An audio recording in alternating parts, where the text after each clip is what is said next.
United States government promised those interpreters safety in this country in exchange for their help, and many of them got left behind as the last C-130 left the frickin' country. So I say, if we're going to be breaking our promises to our allies, we're a terrible ally. And that's probably why the war on terrorism isn't going so good. Why it's been going on for nearly 20-something years and we haven't gotten rid of terrorism. Because you can't get rid of an ideology with wars and bombing innocent people. It's like Ron Paul said, peace and freedom can't be achieved through bombs and intimidation. Yep. I say it's time we embrace peace, and I say it's time we start spreading it the right way. Yes. Thank you. Woo!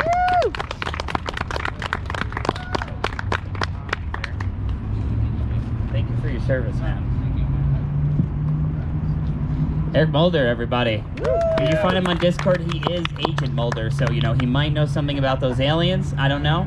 Truth is out there, I want to believe. Next, we have Kyle. He is here from antiwar.com, which is Scott Horton's group. So he's got some information to share with everybody.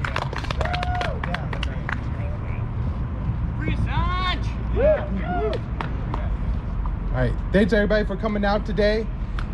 These wars have been going on for a really, really long time.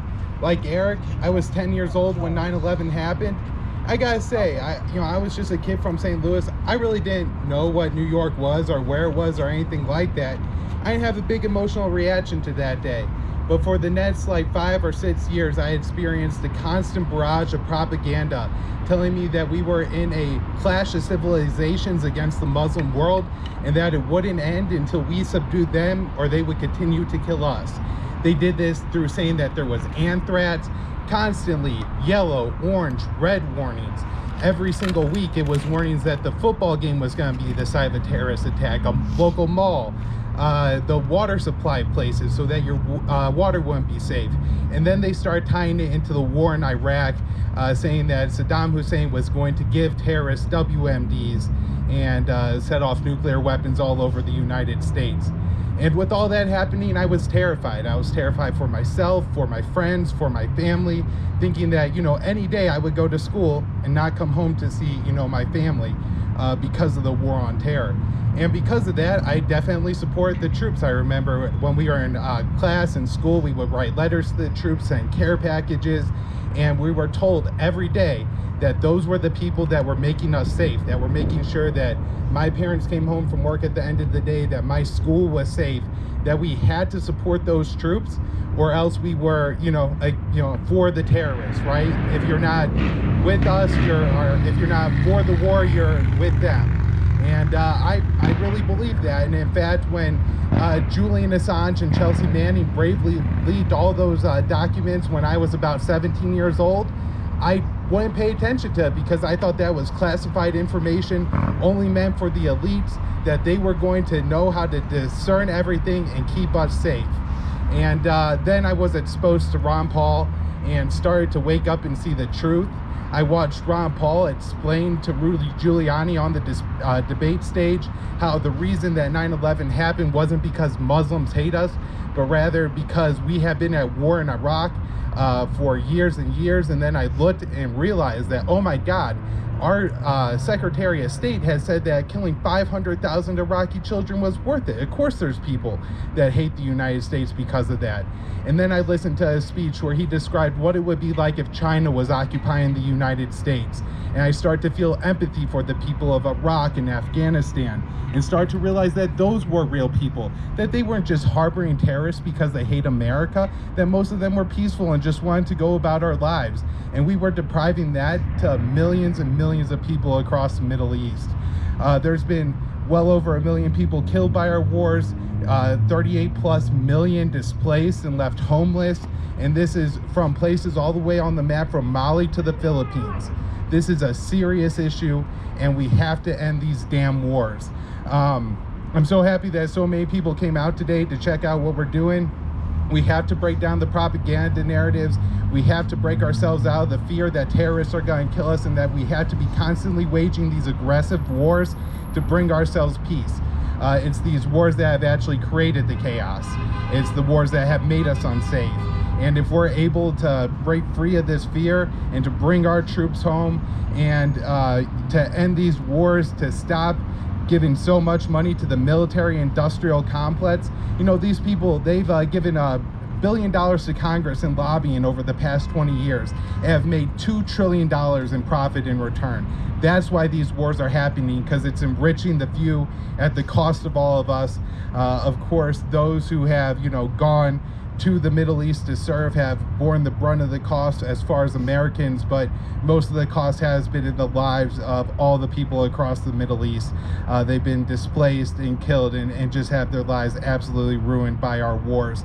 I often think of what it would be like if I were born in Iraq or Afghanistan in 1990. Rather than the United States of America, and how unlikely it would be that I would be alive today. I would certainly have some serious PTSD, trauma issues, potentially loss of limb, and it wouldn't even necessarily be maybe from a US bomb, but rather a militia group that the US supported, or just arms that we poured into a conflict because we thought it would help our geostrategic positions. This must end. That way the rest of the world can figure out what they want to do there, and we can start to fix our country here. Thank you. Yes. Thank you so much, Jacob, for putting this together today. Yeah, I know it was a Jacob. lot of work in a short period of time. Oh yeah, absolutely. Kyle, thanks for speaking. Give Kyle a big hand. We do have another impromptu speaker. This man, Rashaan, so he is the Democracy for Iran man. He has been on the sidewalk, I think, here for like going on 7 or 8 weekends now. So he just has a few words to share. So if you could just give him your respect and attention, we appreciate it. You want me to hold the flag for you?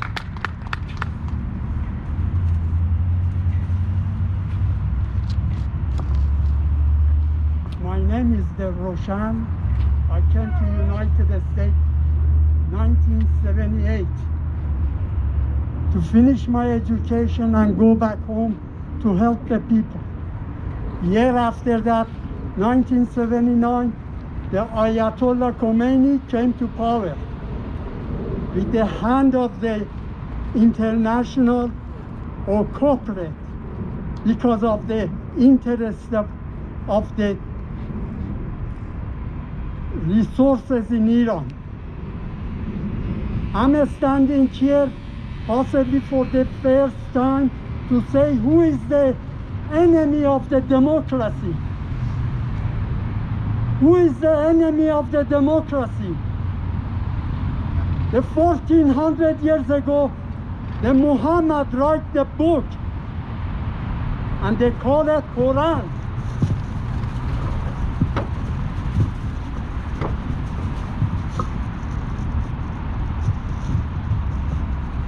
This task book is the enemy of the democracy. The woman's right doesn't have no right in this book. Slavery is protected with this book.